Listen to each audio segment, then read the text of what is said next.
কিছুদিন আগেই বাংলায় হয়ে গেল বিধানসভা নির্বাচন।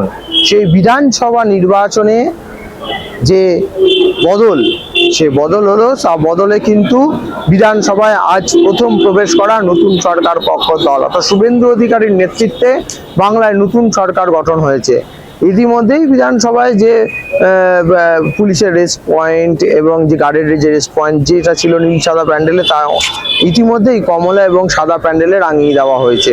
এবং বিধানসভার এই রেস্ট পয়েন্টে আজকে পুলিশের উপস্থিতি এবং যে সাজানো তা উপস্থিতি সম্পূর্ণ আলাদা। নিয়ম কানুন পরিবর্তন হয়েছে বিধানসভায়। আগে গার্ডেরা ঢুকতে পারতো না, এখন গার্ডেরা ঢুকতে পারছে, কারণ বিধানসভায় সরকার পরিবর্তন হয়েছে।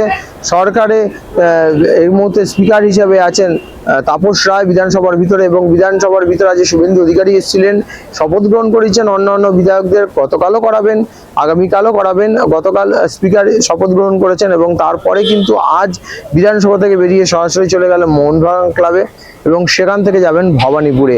অর্থাৎ ভবানীপুরে মানুষের যে একটা দুঃখ ছিল যে ভবানীপুরে যে সিএম সে দেখা পায় না বা তার দেখা পায় না, সেই কথার উত্তরেই আজকে ভবানীপুরের যে বিধায়ক শুভেন্দু অধিকারী তিনি কিন্তু ভবানীপুরে যাচ্ছেন। আপনাদের আর জানিয়ে দেওয়ার একটি বিশেষ দরকার আছে যে ভবানীপুর এবং নন্দীগ্রাম দুটি আসনে জিতেছিলেন শুভেন্দু অধিকারী, কিন্তু ইতিমধ্যেই ভবানীপুরে তিনি মুখ্যমন্ত্রী রইলেন, বিধায়ক রইলেন ভবানীপুরের, কিন্তু নন্দীগ্রাম তিনি ছেড়ে দিলেন। সাধারণভাবে গতভাবে যদি দুটি জায়গায় কেউ দাঁড়ায় তাহলে তাকে একটি জায়গায় ছেড়ে দিতে হবে এবং আরেকটি জায়গায় বিধায়ক। একই সময়ে দুটি জায়গার বিধায়ক তিনি থাকতে পারে না। সেক্ষেত্রে ভবানীপুরের বিধায়ক থাকলেন শুভেন্দু অধিকারী। নন্দীগ্রামে 6 মাসের মধ্যে পুনরায় ইলেকশন হবে এবং ইলেকশনের মাধ্যমে উঠে আসবে নন্দীগ্রামের বিধায়ক। সেখান থেকে দাঁড়িয়ে বাংলায় যে পরিবর্তন এবং সেই পরিবর্তনের হাওয়ায় যে দুটো জায়গায় ভোট হওয়ার কথা রয়েছে, একটি হলো নন্দীগ্রাম, আরেকটি হলো হুমায়ুন কবির যদি কোনো একটি জায়গা ছাড়ে সেই জায়গায়। এই যে দুটি জায়গায় ভোট হওয়ার কথা রয়েছে, সেই দুটি জায়গায় ভোট 6 মাসের মধ্যে হতে হবে। অর্থাৎ দুটো 7টি আসনের মধ্যে 208টি আসন হওয়ার এবং দুটো 9টি আসন হওয়ার সম্ভাবনা রয়েছে, কারণ 21 তারিখ ফলতার নির্বাচন বিধানসভা। সেইখানে দাঁড়িয়ে বিধানসভার সামনে আমরা দাঁড়িয়ে আছি।